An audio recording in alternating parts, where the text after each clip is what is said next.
ಜನರಕ್ಷಕ ಸುದ್ದಿ ಮನೆಯಿಂದ ನಾಗರಾಜ್ BR. ನೋಡಿ ವೀಕ್ಷಕರೇ, ಈ ದಿನ ಡಾಕ್ಟರ್ಸ್ ಡೇ ಅಂತ ನಮ್ಮ ಡಾಕ್ಟರ್ಸ್ ಎಲ್ಲರೂ ಸೇರಿ ಒಂದು ಸಮಾರಂಭವನ್ನು ಸೆಲೆಬ್ರೇಷನ್ ಮಾಡ್ತಾಯಿದ್ದಾರೆ. ಅದು ನಮ್ಮ ಸೌತ್ ಎಂಡ್ ಸರ್ಕಲ್, ಬೆಂಗಳೂರಿನ ರಾಜಧಾನಿಯಾದ ಸೌತ್ ಎಂಡ್ ಸರ್ಕಲಲ್ಲೇ ಒಂದು ಐಷಾರಾಮಿ ಹೋಟೆಲ್ ಇದೆ.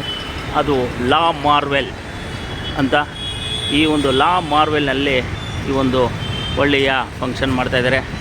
ಈ ಫಂಕ್ಷನ್ಗೆ ನಮ್ಮ ಇತ್ತೀಚೆಗೆ MP ಆಗಿ ಗೆದ್ದಿರ್ತಕ್ಕಂತಹ ನಮ್ಮ CN ಮಂಜುನಾಥ್ ಡಾಕ್ಟರ್ ಕೂಡ ಬರ್ತಾಯಿದ್ದಾರೆ. ಇದು ನೋಡಿ, ಒಂದು ಐಷಾರಾಮಿ ಹೋಟೆಲ್. ಈ ಹೋಟೆಲ್ಲಿ ಈ ಒಂದು ಸಮಾರಂಭ ನಡೆಯುತ್ತೆ, ಡಾಕ್ಟರ್ಸ್ ಡೇ. ಮತ್ತು ಕೆಲವರಿಗೆ ಸನ್ಮಾನಗಳನ್ನು ಕೂಡ ಮಾಡ್ತಾರೆ. ತಾವು ನೋಡ್ಬೋದು ವೀಕ್ಷಕರೇ, ನೋಡಿ ಎಲ್ಲ ಗೆಸ್ಟುಗಳು ಡಾಕ್ಟರ್ಸ್ ಎಲ್ಲ ಬರ್ತಾಯಿದ್ದಾರೆ.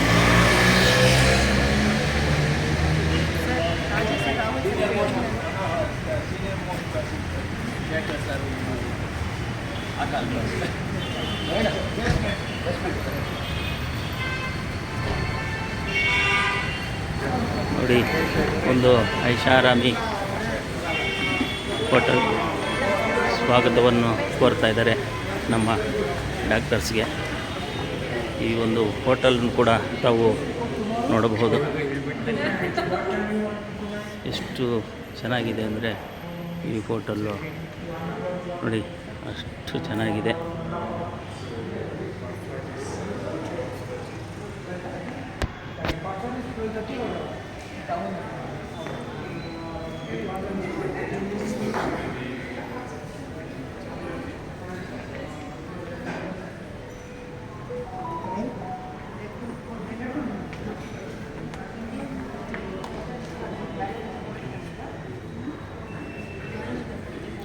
ಐಷಾರಾಮಿ hotel.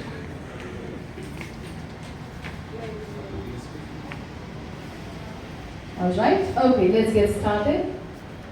A very good evening and a very warm welcome, ladies and gentlemen. Yellarigu namaskara.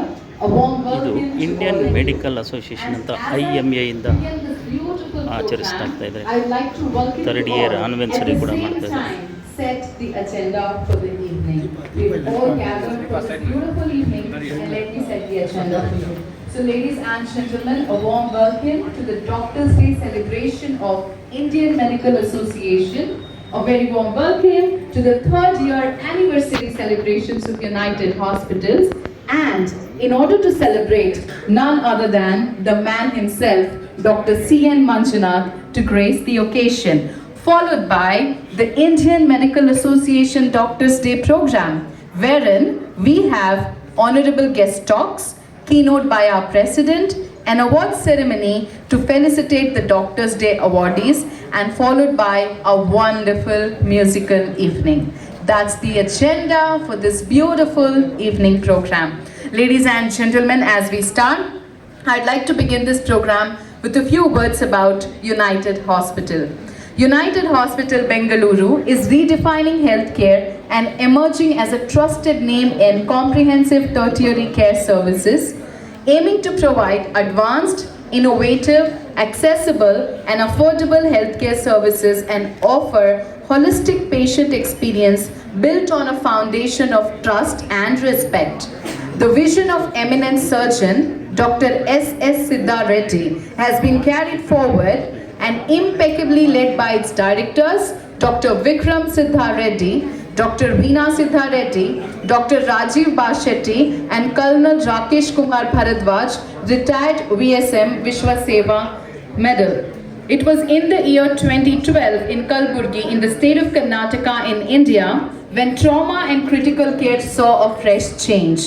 The vision of Dr. S.S. Siddha Reddy, a renowned surgeon, and his son Dr. Vikram Siddha Reddy, who set out to redefine healthcare by bringing in advanced technology and expertise, was fulfilled with a state-of-the-art 60-bedded multi-speciality hospital.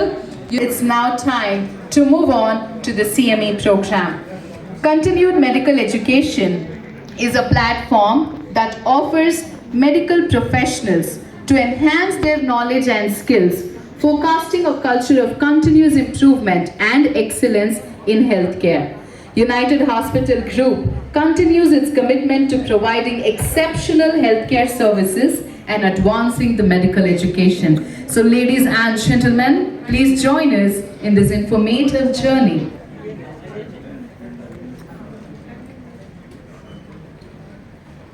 Just excuse us for a minute.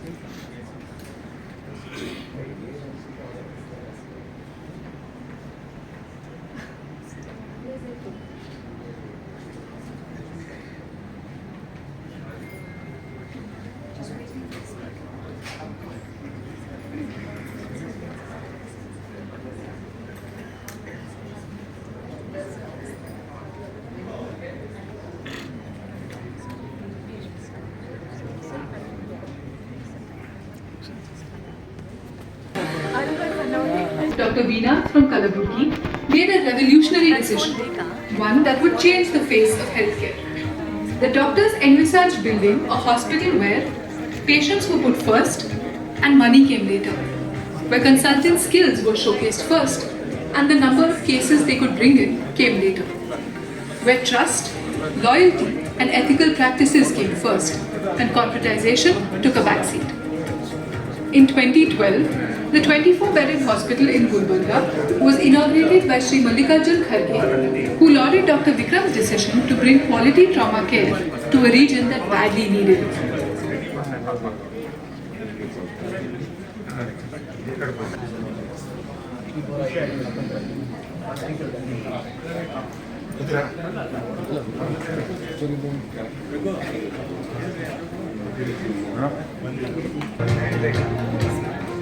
The healthscape in Bengaluru is a fiercely competitive one.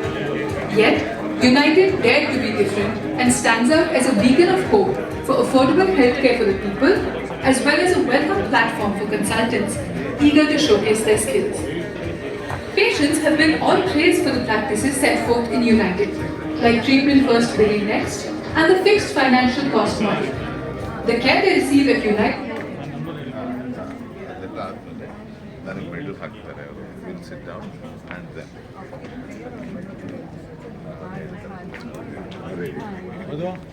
ಈಗ ನಮ್ಮ program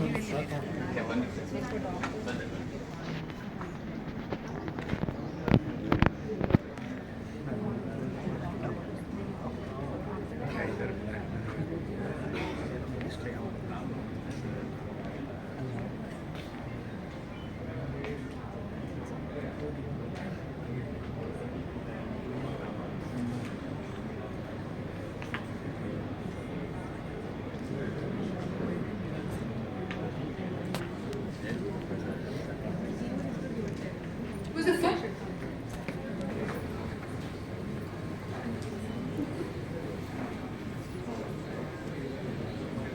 Battling oxygen shortages and other roadblocks to become the most trusted COVID-19 hospital in the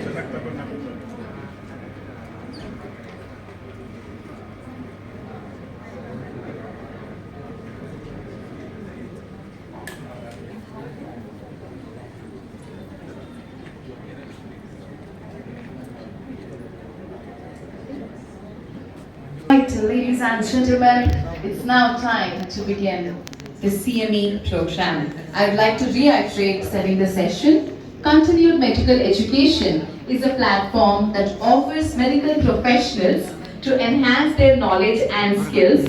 Forecasting a culture of continuous hospital group continues its commitment to provide. And as I invite him on stage, I would like to talk a few words about him.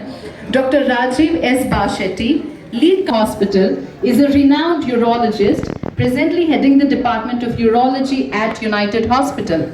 He is well known for treating kidney stones without surgery by EWSL, extracorporeal shockwave lithotripsy, and laser stone surgeries like RIRS, PCNL, and laser prostate surgeries like HOLEP and THULEP. So with this, ladies and gentlemen, let's give it a round of applause and welcome Dr. Rajiv S. Bashetti for the first talk and presentation as part of the CMA program. Good evening, everybody. Respected seniors, colleagues, dear friends. Today we'll have a short discussion on treatment options for urinary lithiasis. Can I have the first slide? Yeah. Next.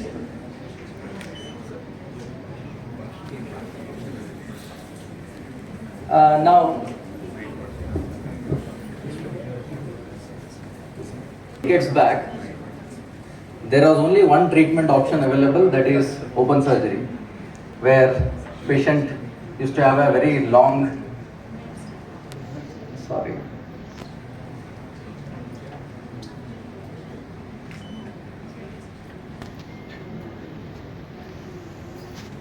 very and basically delayed recovery and with lot of morbidity. But over a period of time, now urology has evolved to a very great extent that nowadays patient come and get admitted in the morning and they can be discharged back in the evening. Now if you look at in the 80s, most of the surgeries were all open surgeries.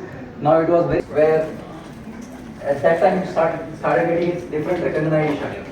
So slowly the endoscopic surgery started to happen, started to begin in late 80s and early 90s. Of course, this is in India. In our Western world, non-invasive treatment options like ESWL and early 2000 laser surgeries. Now, one of the very good aspect of open surgery is the stone we have to remove intact and give it to the patient hand, and the patient will be very, very happy. Now this is not there. Now whenever we tell that the stone has been removed, patient will ask for show us the stone. Now we don't have any stone to be shown. Now when it comes to treatment of the stones, the size, 4 parameters which we have to consider in taking the decision which treatment modality has to be advised. Coming to medical management, now many patients ask us, can the stones be dissolved or can the stone be crushed with medicines?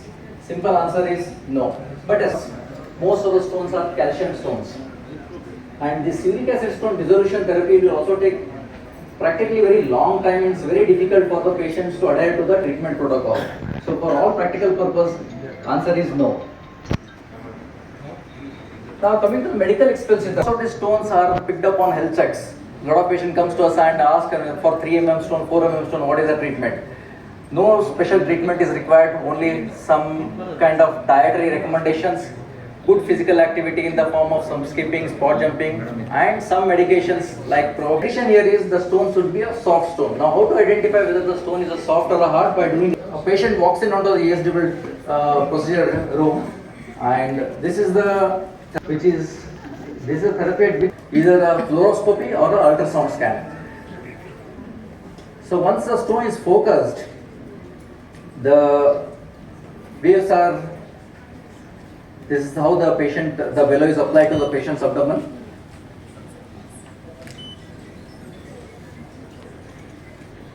And using fluoroscopy, the procedure usually lasts for about half an hour to 45 minutes. We usually give around 1500 to 2000 shots, and once the procedure is done, patient can easily walk back and usually can start doing his routine activity.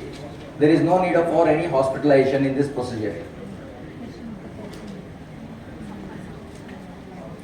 Now this is one patient where this stone up to 24 mm was treated by ESWL. This is a pre-op and a post-ESWL. This lady required just 2 to 3 sittings to clear this entire stone burden. Now why we did a ESWL in this patient is because this patient was not fit for any of the endoscopic procedures. So ESWL had come to her rescue.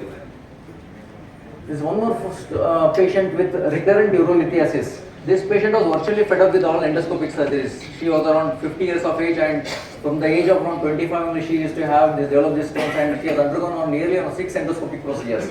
So finally she came to us with this kind of big, one more patient with a hard stone. In fact, we recommended him PCNL surgery, but he was very bent up. We go proximally. No, the previous one. Yeah, play this video.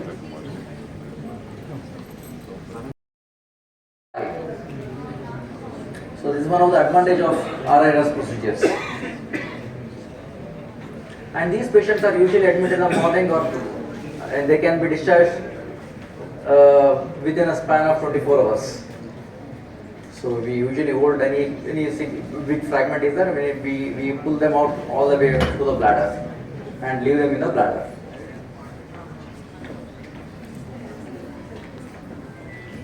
So this is one patient where we did RS, the very next day complete clearance.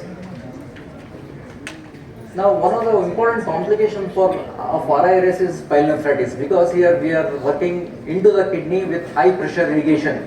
So if we don't adhere to strict aseptic precautions, there is very high chance of pyelonephritis. Now how it can be prevented? It will be sterile.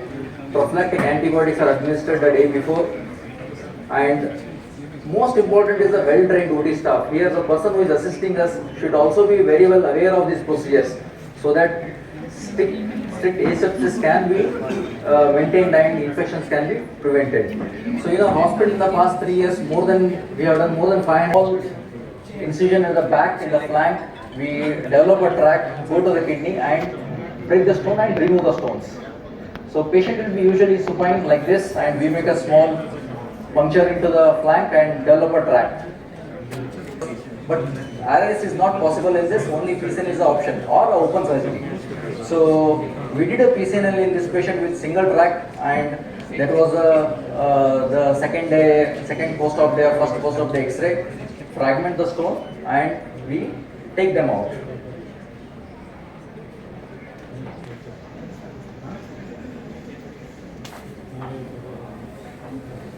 This is a pneumatic lithoclast.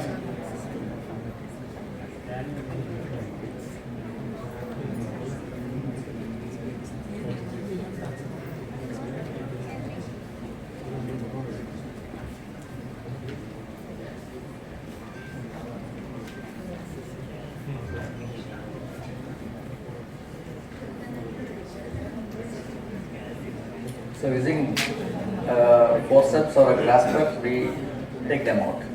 So like this, the whole stone burden will be cleared.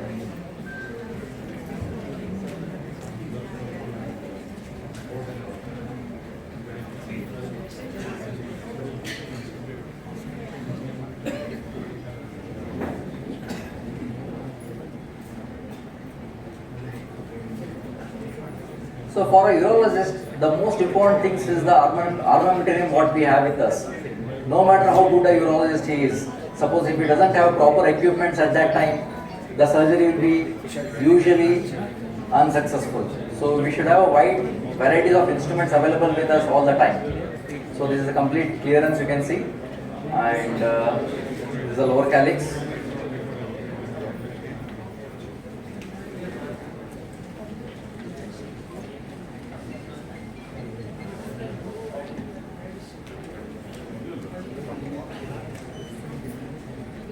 And that's you can see the PUJ there.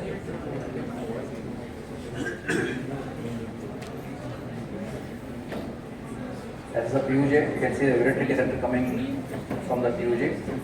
And once the procedure is done, we put a stent.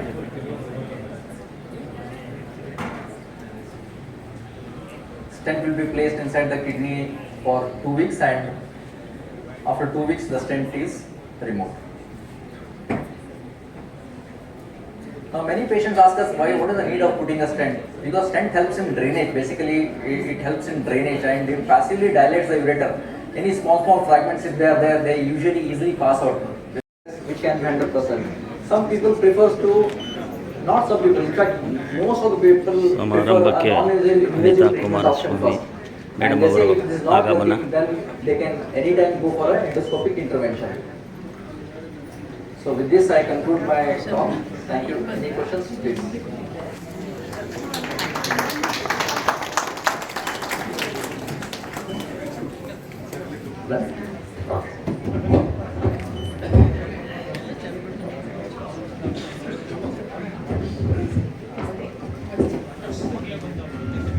Thank you, Dr. Rajiv, for a very insightful session. Ladies and gentlemen, the session is open for a Q&A round. Any questions? A doctor is right here on the stage. Injuries. Injuries in your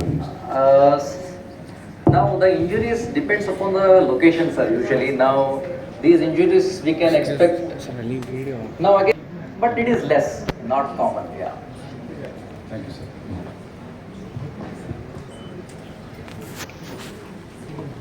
Physician.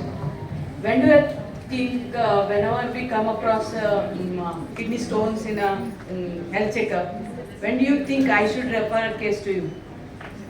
See, madam, anything, as I said, most of the times they can be managed conservative. You don't have to refer it. You can just tell the patient to drink good amount of water, good physical activity in the form of some skipping, spot jumping, especially people who are young, and some dietary restrictions. That should be sufficient. A patient should be referred to a urologist only when the stone size is bigger than say around 6 or 7 mm, or a patient who is like diabetic with any history of infections, or probably a patient who is pregnant. These patients are the special patients which requires proper treatment. Otherwise, most of the times they can be managed with just these conservative measures. Family history matters. Family history matters in this. Yeah, family history does matter. Yeah. Only thing, they're more prone for stone formations. They have to be very strict in follow-ups, usually follow-ups. Yeah. Sir, can we know the cost of the treatment, sir? Hello? Yes. I am Okay. curious to know the cost of the treatment. Sir, now ESWL. Now ESWL is the cheapest treatment option what one can get. Probably the cost can vary from anywhere between 20 to 40,000 rupees depending upon the size of the stone. Cost of the URS can vary between say around 80,000 to probably a lakh. RRS is around 1.5 to 2 lakhs. Dietary restrictions, sir. Can you tell? Sir? Dietary restrictions. Sir, when it comes to dietary restriction, there are so many things people talk about diet. Now, at least I follow very simple this thing, because if you follow 100 things, patients will end up in not following anything. So, simple couple of things. One is good hydration. The patient should see that they drink 1 glass of water per hour when they are awake.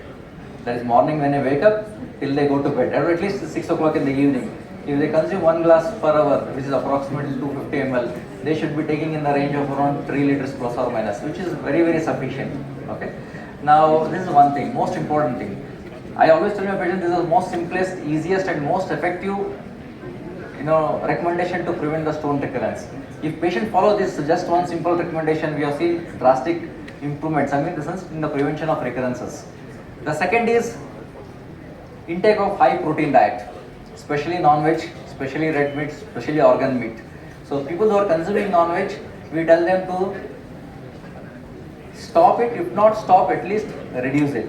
Okay. Now there is no standard, recommendation that how much it should be taken. So what I generally tell my patients is whatever you are taking, you reduce it to 25%. If they are taking 4 times in a month, once in a month. Okay, that's one more important recommendation. Third is people should not consume excess green leafy vegetables. Now these parameters are again from the Western world. We Indians we don't consume that much of green leafy vegetables. But people we have seen stopping complete, they avoid eating spinach and all those things, which are also essential. So we tell them usually once in a week or twice a week, if they have, nothing is going to happen. They can take it. Again, many people talk about tomatoes and all those things. I don't think so, that hardly matters. Plus good physical activity. So these are some 4-5 points which are very, very essential. Maybe 1 glass of citrus fruit juice on a daily basis. That should be.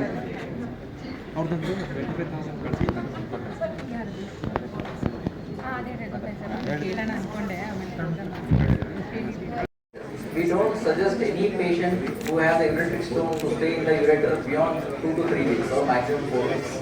Beyond that, it is not safe, because what happens is once the stone Thank you, Dr. Rajiv, for the very insightful session and for attending all the questions. Ladies and gentlemen, check. Namaskara, ma'am. Thank you so much for gracing our beautiful occasion with your presence. It's a pleasure and an honor to have you here. With this, ladies and gentlemen, moving on to the next doctor's job, let's welcome Dr. Rahul Patil. And before I invite him on stage, a few words about Dr. Rahul. Dr. Rahul Patil, Senior Interventional Cardiologist, Head of largest young age heart attack program with more than 5,000 patients. More than 25 original article publications in national and international journals, and has received financial grants from government agencies for his pioneering work in newer risk factors of heart attack in young Indians. Ladies and gentlemen, let's give it a round of applause and welcome Dr. Rahul Patil. A little more energy in the room. May I request to have a little more energy. Thank you. Good evening to all the doctors, seniors, and all our well-wishers. So I'm Dr. Rahul Patil. I'm a senior interventional cardiologist. More than that, I basically deal with young age heart attacks. It was in 2016 when I, under the leadership of our Dr. Manjunath sir, when I joined Jaydeva, so we were observing a lot of young age heart attacks. Whatever we see in the media, people collapsing in the gyms, and so many young age heart attacks happening. At that time, we went back to our census of Jaydeva. We observed that in last 10 years, there was a 22% increase in the number of young age heart attacks. So looking at that, I requested sir that we need to set up some kind of a clinic or some kind of a program where we need to start evaluating this, because we know that this is something which is very peculiar to Indians. If you compare to Western population, we were seeing that Indians are getting heart attack almost at a 10 years younger age. So what could be the cause? When we talk about Indians, we're talking about South Asian Indian race, that is basically Pakistanis, India, Sri Lanka and Bangladesh. We are prone for younger age heart attacks, but why? That is what we didn't know. We had always been following Western guidelines and we never had our own guidelines. That is basically because we never had our own registry and a large follow-up clinic. So under the leadership of Manjunath sir, we set up the largest young age heart attack clinic in Jaydeva, and we have treated more than 5,000 to 6,000 patients in last 5 years. Basically it deals with all under 40-year individuals who end up with heart attack.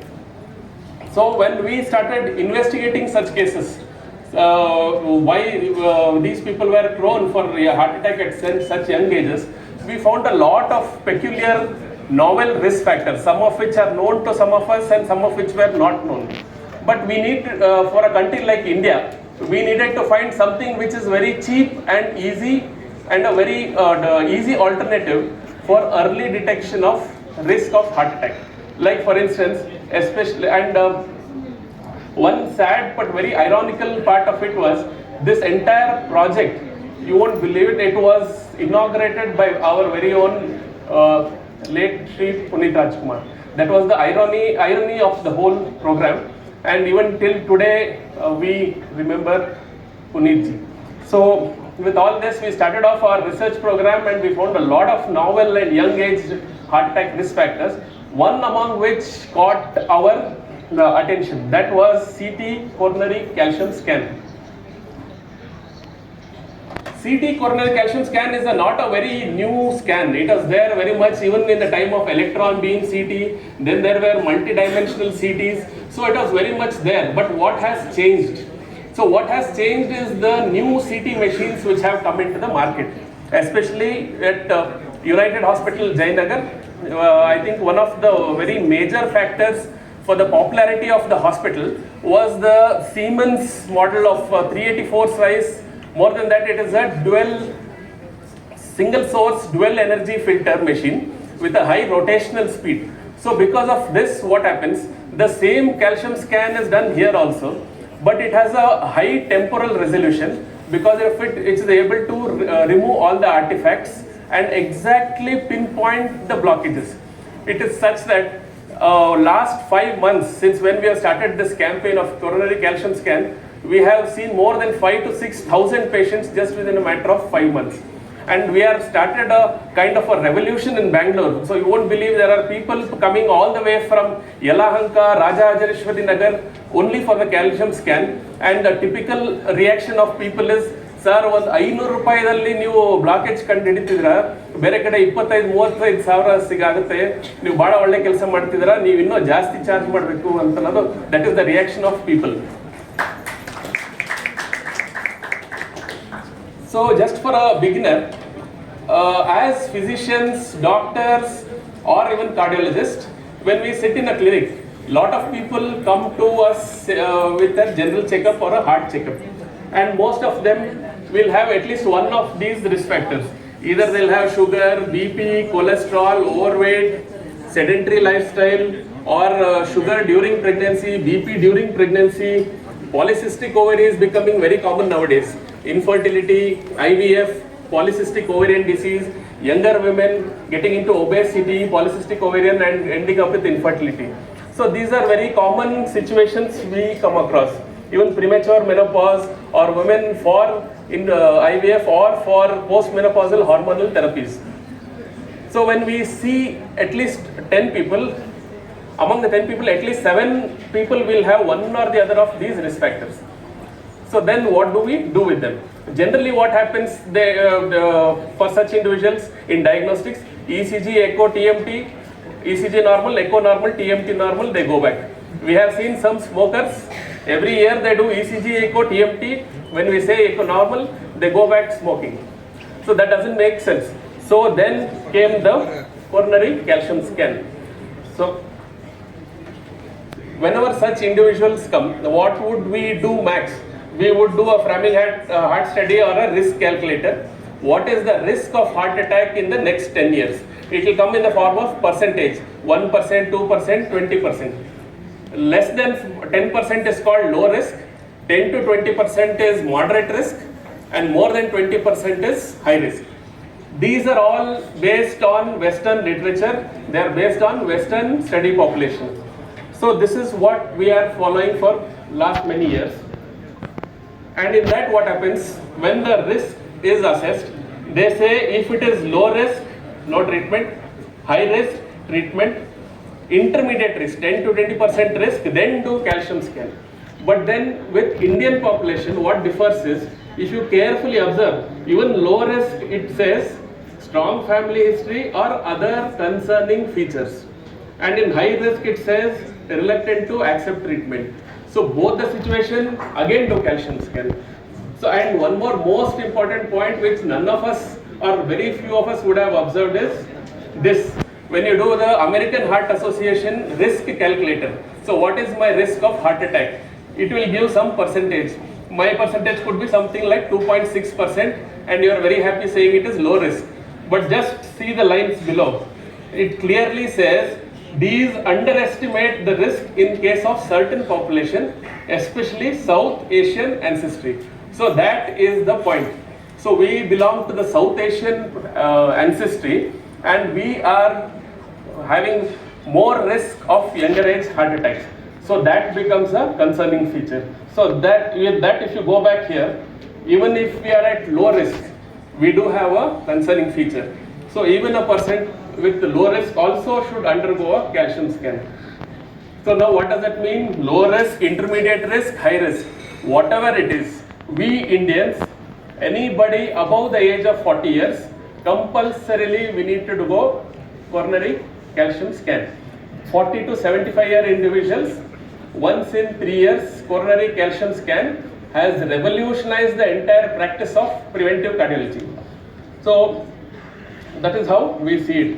Calcium scan is nothing but a score. It gives a score from 0 to 1000. If the score is 0, then you are safe. If the score is 1 to 100, mild risk, 100 to 400, moderate risk, more than 400, high risk. And by saying risk, we are not trying to scare any patient. It only means that there is an indication to start a cholesterol tablet. So it is as simple as that, a 500 rupees scan to do a calcium scan, and you don't do any treatment, no angioplasty, no stenting, just start cholesterol tablets and the patient is protected for life. In doing so, in the last 6 months, I am very proud to tell that on behalf of United Hospital, number-wise, we have prevented more than 500 heart attacks. That is what I can tell you. So a coronary calcium scan is as simple as this.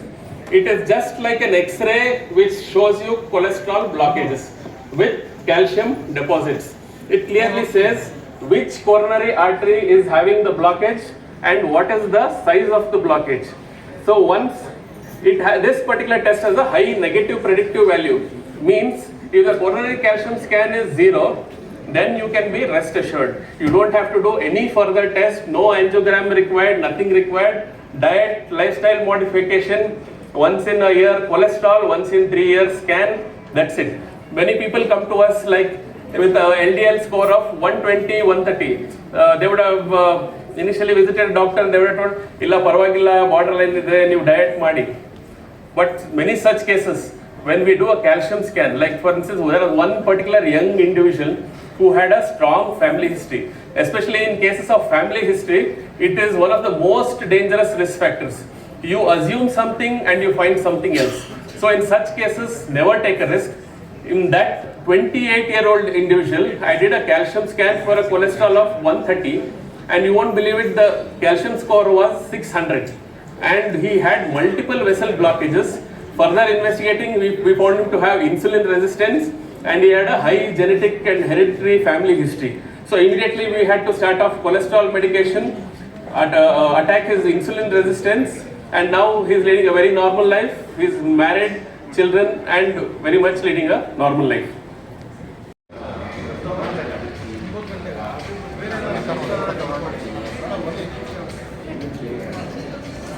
Shankar late ಆಗ್ಬಿಡ್ತಾವ.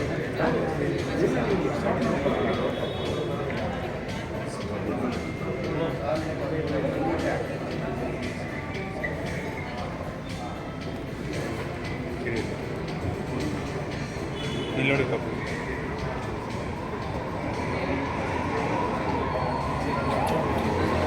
more than 50%. It is hardly 20 to 30%.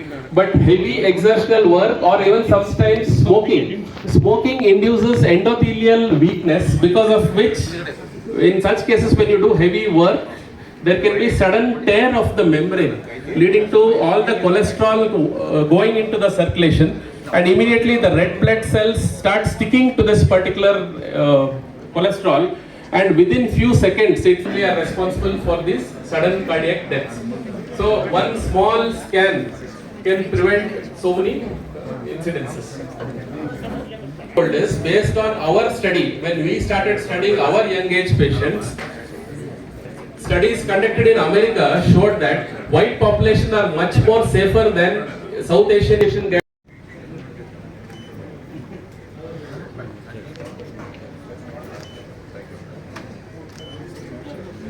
Thank you all. Please be seated.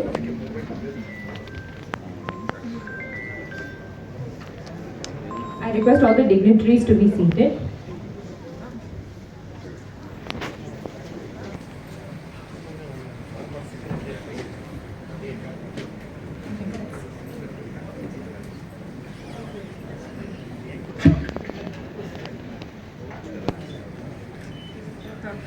Please give a huge round of applause for sir. We're playing a short video. Ladies and gentlemen, instead of me verbally telling you something about Dr. Bidhan Chandra Roy, I thought it would be appropriate to present a brief audio visual of Dr. B.C. Roy.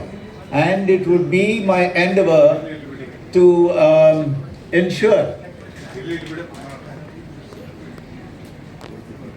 something from the life of Dr. B.C. Roy. Can we have the video, please?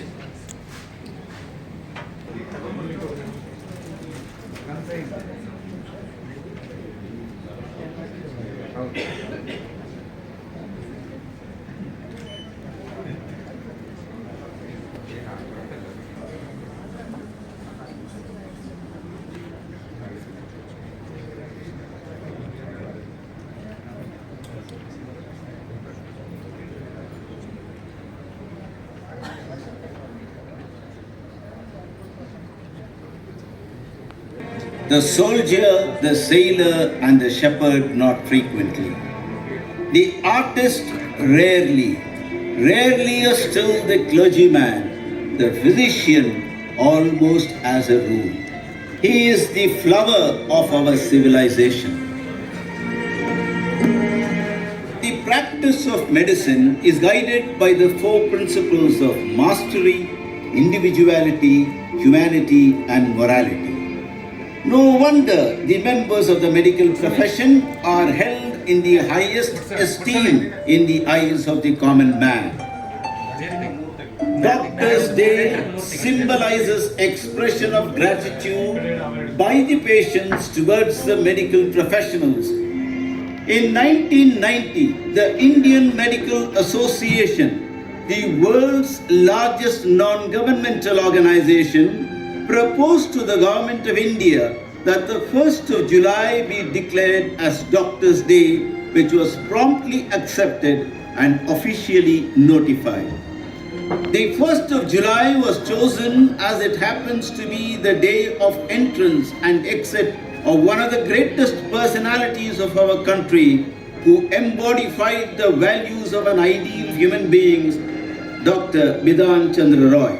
A brilliant academician, eminent physician, erudite scholar, astute politician, strict disciplinarian, patriot to the core, and one of the builders of modern India.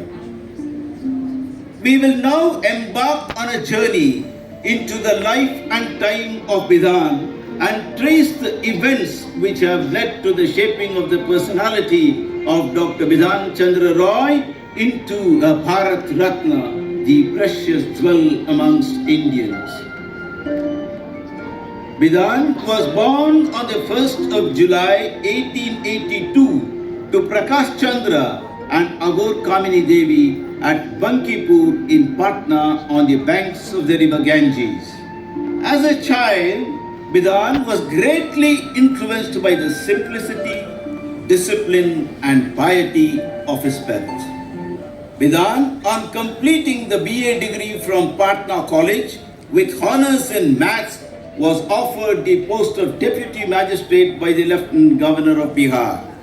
However, Bidhan applied for admission to the Bengal Engineering College and the Calcutta Medical College and finally opted to go to medical school and left for Calcutta in June 1901. While at college, Principal Dr. Lucas mentored Bidhan and instilled in him the spirit of sacrifice and service to his fellow men, which later on formed the basis of the code of moral conduct in Roy's professional life, and that is, a heart that never hardens, a temper that never tires, a touch that never hurts. On completion of his graduation, Dr. Bidhan wanted to pursue postgraduate studies only at the St. Bartholomew's Hospital, one of the oldest and most distinguished hospitals in the world, founded in the year 1123. In 1909, Dr. Roy set sail to London with only rupees 1,200. Being an Asian, Dr. Roy was refused admission at the St. Bartholomew's, and it is only on his 30th attempt that Dean Dr. Shore gave in and offered him admission. To meet his educational expenses, Dr. Roy worked as a nurse during his free time. Being intelligent, hardworking, persistent, determined and focused on his goal, Dr. Roy was able to accomplish the rare feat of becoming a member of the Royal College of Physicians and a fellow of the Royal College of Surgeons, a physician and a surgeon simultaneously in May 1911. On his return to India in July 1911, set up practice which brought him into direct contact with the sufferings of the people, their want and poverty. And this led him to resolve to do everything in his power to help the needy, which became the central passion of his life. His kindness, healing touch, and capacity to nurse patients back to health is legendary. Dr. Roy was a physician to the Mahatma and is seen with a group of reporters at the Aga Khan's palace in Pune in 1943, briefing them on the status of Gandhi's health while into his 21st day of fasting. In 1948, while Dr. Roy was attending on Gandhi at Delhi, the Bengal Congress Legislative Party proposed Dr. Roy as the leader, to which Gandhi remarked that he is duty-bound to accept their decision, and on 23rd January 1948, Dr. Bidhan Chandra Roy was sworn in as the Chief Minister of West Bengal by Governor C. Rajagopalachari.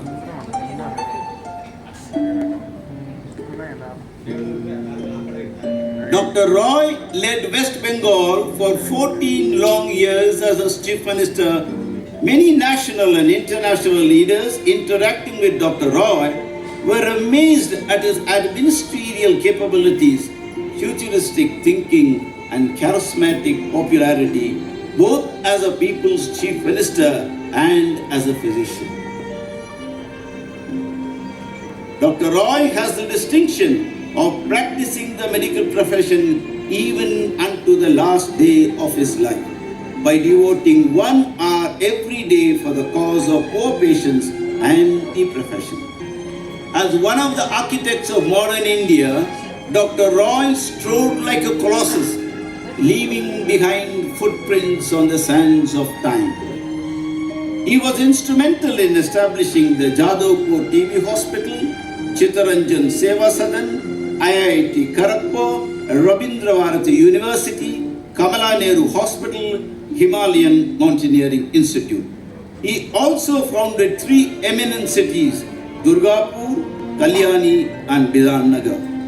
Dr. Roy was IMA President Headquarters 1929, Calcutta Corporation Alderman 1930-31, Calcutta Corporation Mayor 1933, Vice Chancellor Calcutta University 1941, President Medical Council of India 1944, President Indian Science Congress 1957. In recognition of his illustrious medical career and extraordinary accomplishments as People's Chief Minister, the President of India, Babu Rajendra Prasad, conferred the highest civilian award of our country, the Bharat Ratna, on Dr. Bidhan Chandra Roy on the 4th of February 1961.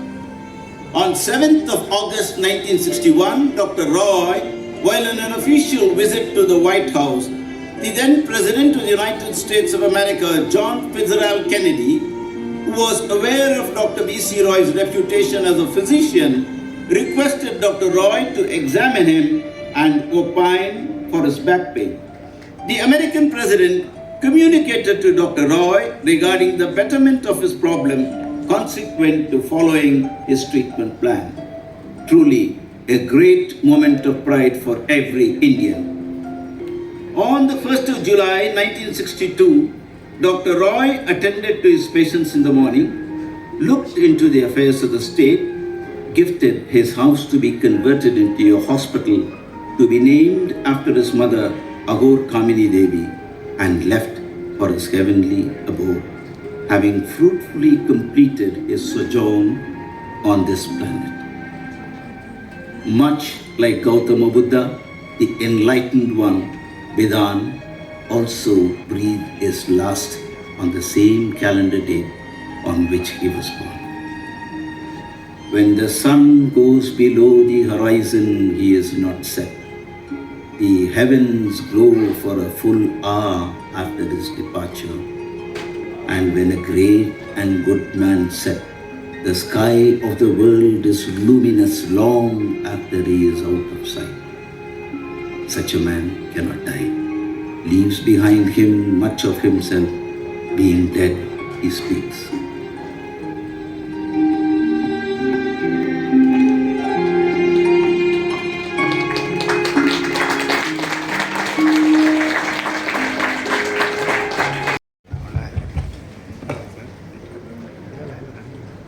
So, dear friends and colleagues, a matter of pride and honor to be amongst you this evening.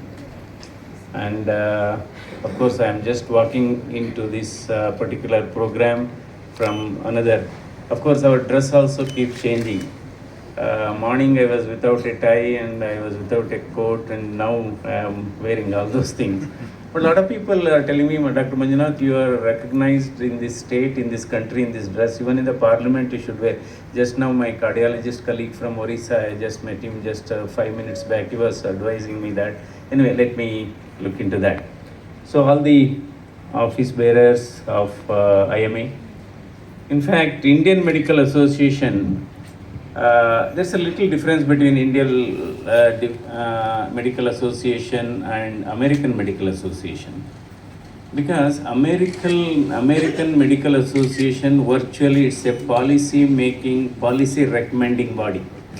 Unfortunately, in India, what has happened, IMA, because of this specialization and super specialization, many are not becoming members of IMA. They are just bypassing IMA.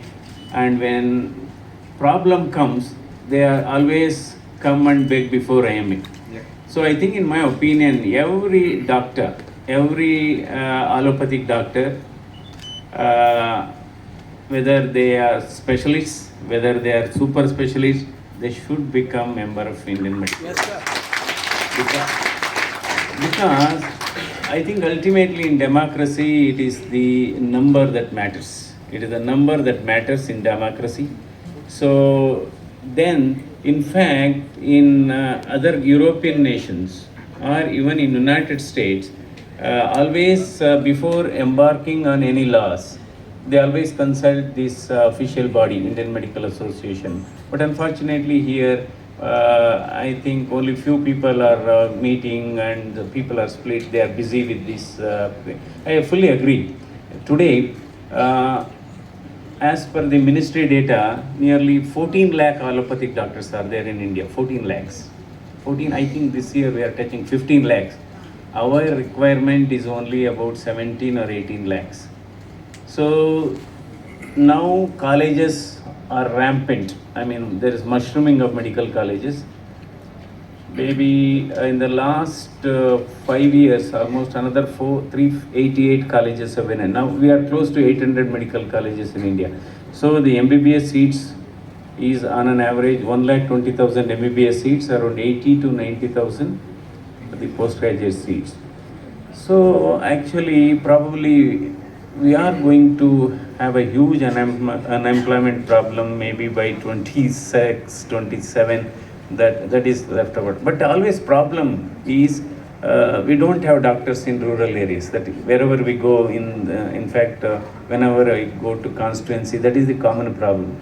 No teachers in schools and no doctors in hospitals. Not that, see, doctors are ready to work in a rural hospital provided there is a safety and security. And also I was talking a day before yesterday with because it's a state subject. So most of the problems are a state subject. So I was talking to health minister a day before yesterday, because they on contract basis doctors they are giving 50,000. At least they should give somewhere around 70-75,000. Today 50,000 is nothing. Yes. So they should. So then probably that, and also as our colleague was telling, the loss. Because medical negligence, there is a very loose term, and of course now laws have been early. Of course, any negligence is okay, that has to be proved. Then only some action can be taken. So there is, in rural area, there has to be a good working atmosphere, and for anything and everything that is happening for a patient, doctor is blamed. And also, we are also maybe partly responsible, and of course I was floating an idea at that point of time, it didn't happen. Now this all hospital come under Jilla Parishad. So one has to take a very tough call. This is state subject, and you have to take this hospital out of Jilla Parishad purview. Then probably there will be reasonably less interference from the local representatives, local bodies representatives. So otherwise, what happens? There will be huge interference. That too, I can understand. Today, doctors are the most stressed. I think one of the most stressed community. In fact, there is 2-3 studies coming up. Average lifespan of a modern day doctor has come down by 10 to 12 years. So 10 to 12 years is really scary, and we are treating a lot of young doctors coming with heart attack and high blood pressure. So this is really, and particularly, so this is some of the important things. IMA need to be strengthened. There's no question, because it's the mother of all branches. IMA is mother of all branches and need to be strengthened. And our younger generation doctors, many doesn't know IMA. So there's no, I am studying this, I am studying that. So this thing. Even if you look at, see what is happening, there is no shortage of doctors actually in southern India. But there's a maldistribution. More doctors are in cities and less in villages.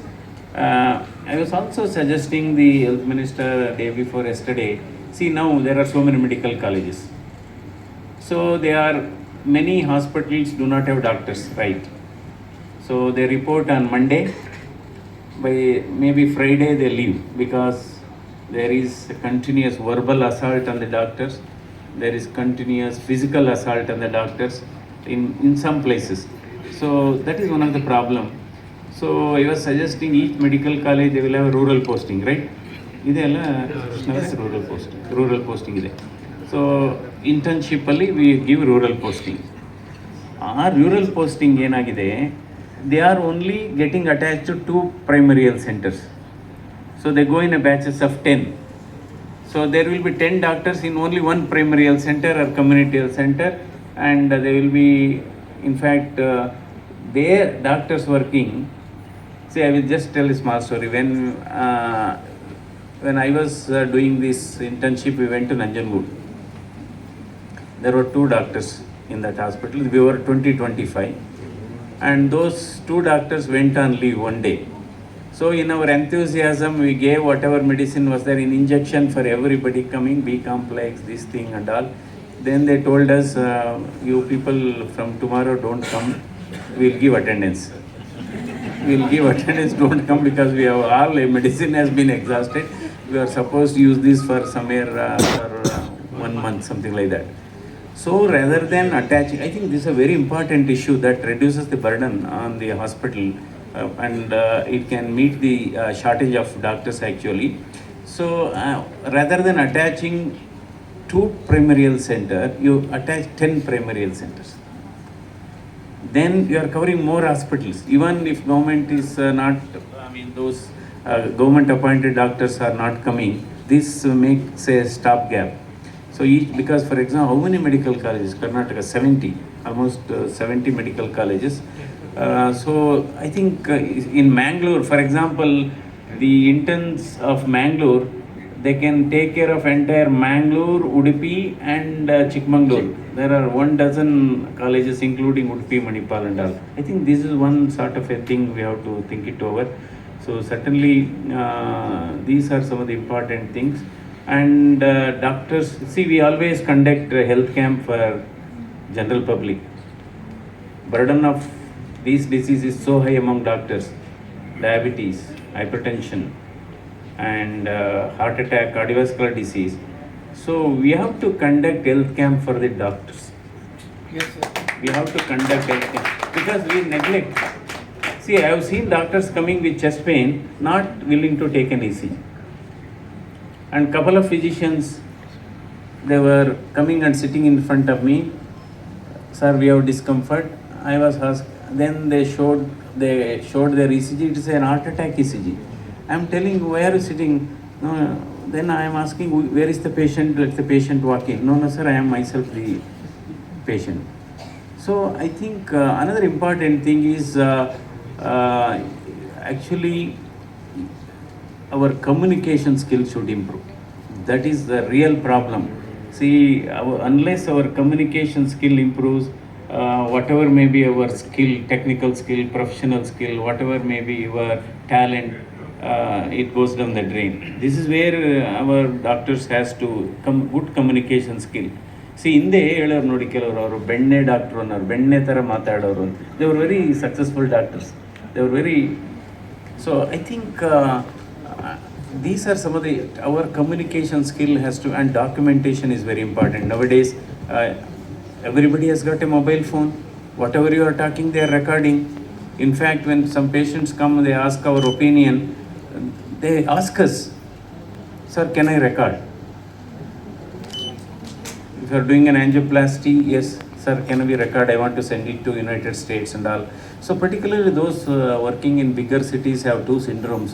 One is idiot syndrome and second is Capri syndrome. What is idiot syndrome? Internet derived information obstructing treatment. Mind.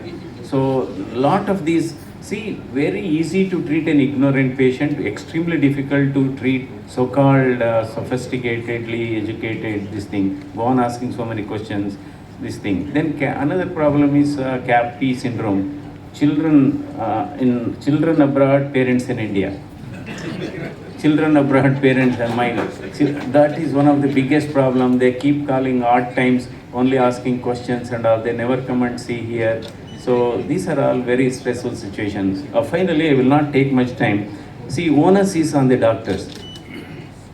I think we should always understand the financial background of the patient, and within that financial bracket, we should chalk out a strategy of treatment, how best we can treat the patient within that financial background. That is very, very important. See, a patient cannot afford even bus fare or a train fare. No point in advising some expensive procedures which cost 10 lakhs, 15 lakhs. See, there I think we have to take a call.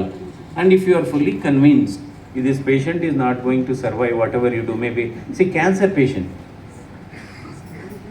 if this expected survival is only 3 months, 6 months, don't give any, don't do surgery, don't give any chemotherapy, immunotherapy, radiotherapy. At the end of 4 months they die, and the one who is dead, and those who survive are financially dead. I think this is where our role, then our trust factor will increase among the public. So I think this is where we have to, I think most important is you have to communicate to the patients whatever it's happening. I can understand those who are working in rural areas, they have a lot of problems. So nowadays, this transfer policy one has to adopt properly. Before shifting a patient from 500 kilometers, 700 kilometers, you exchange those reports with the hospital where you are referring. Nowadays, ambulances. See, I have seen Dr. Naya from Mangalore and Udupi. 10 days old baby was shifted with the green corridor with all, so media was following the ambulance, and when they landed, it's an untreatable disease. Then we have to send back the baby. So you exchange this, we have WhatsApp, you have all those services, you exchange these reports. Telling this, during transit, if patient dies, they will go back and assault the doctor again. It has happened. It has happened in Bihar, it has happened in UP, it has happened in Andhra Pradesh. Because patient has died on the way, they have gone back and killed one pediatrician, they have killed one surgeon. So I can understand, you can't manage that whole stress, so want to shift responsibility to somewhere. You exchange those medical reports with the doctor, and if they are convinced if it is untreatable, I think we should not shift them. So these are some of the important things, and 3 T's are still very important in our profession, despite the explosion of